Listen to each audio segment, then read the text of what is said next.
Perkenalkan, kami dari kelompok 5. Nama saya Muhammad Bagus Setiakawan. Saya Octavianus Tumes. Saya Isna Putri Andani. Dan saya Petrus Matafur. Siklus hidrologi. Apa itu siklus hidrologi?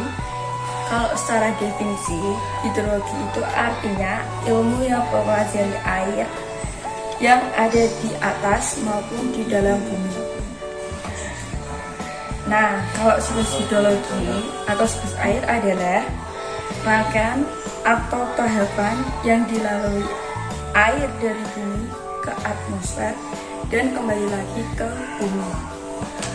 Simpelnya, air yang ada di bumi menguap menjadi awan, terus turun lagi menjadi hujan.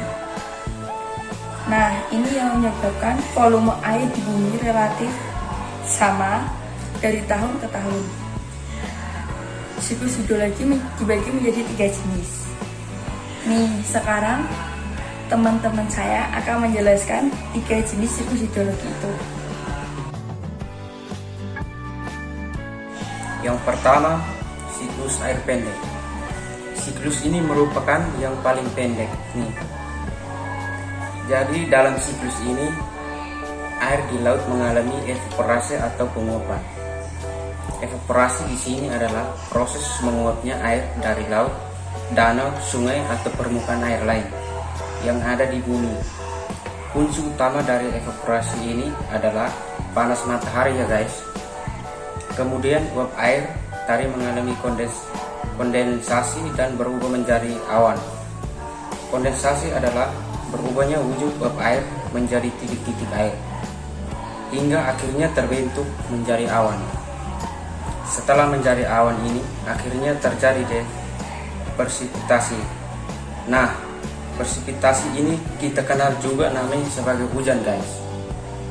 Ngomongin evaporasi, dalam siklus hidrologi itu ada juga yang namanya transpirasi dan interseksi loh guys. Jadi kalau transpirasi itu adalah proses penguapnya air dari tanaman melalui mulut dan batang. Sedangkan interepsi itu adalah air hujan yang terjebak di atas tanaman yang kemudian menguap lagi sebelum mencapai tanah. Contohnya di hutan hujan yang daun pohonnya relatif besar, biasanya air hujan akan tertahan di pohonnya, nggak langsung jatuh ke tanah. Nah, air hujan yang menempel di bagian pohon tersebut akhirnya mengalami evaporasi. Jadi sebenarnya evaporasi nggak cuma bisa terjadi di laut ya guys. Bisa juga karena campur tangan tanaman loh, baik dengan transpirasi atau interseksi. Ini yang kedua, siklus air sedang.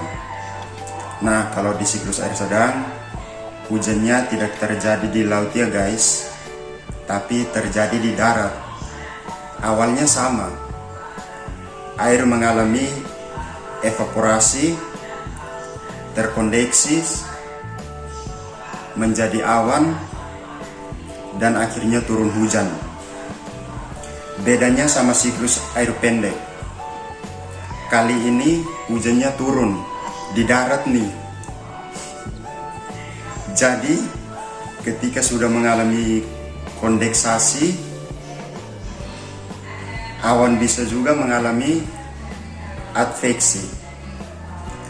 Nah, adveksi itu adalah bergeraknya awan menuju tempat lain karena bantuan angin.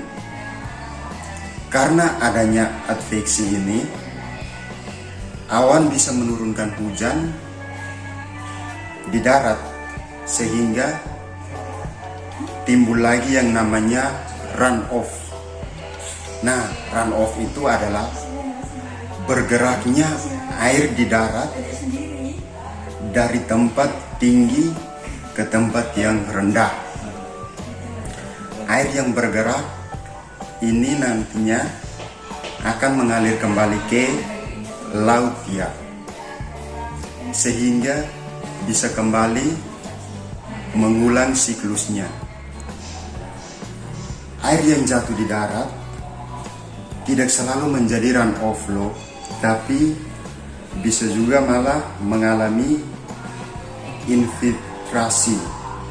Infiltrasi adalah meresapnya air ke dalam pori-pori tanah. Kalau air meresap ke tanah, ujung-ujung air akan tetap mengalir ke laut, tapi prosesnya bakal lebih lama nih. Terima kasih. Dan yang terakhir adalah siklus air panjang. Yang terakhir sesuai namanya nih. Jadi, siklus ini merupakan siklus air yang paling panjang prosesnya. Awalnya sama, air mengalami evaporasi dan kondensasi. Tapi kali ini, hujannya bukan hujan biasa nih guys, melainkan hujan es.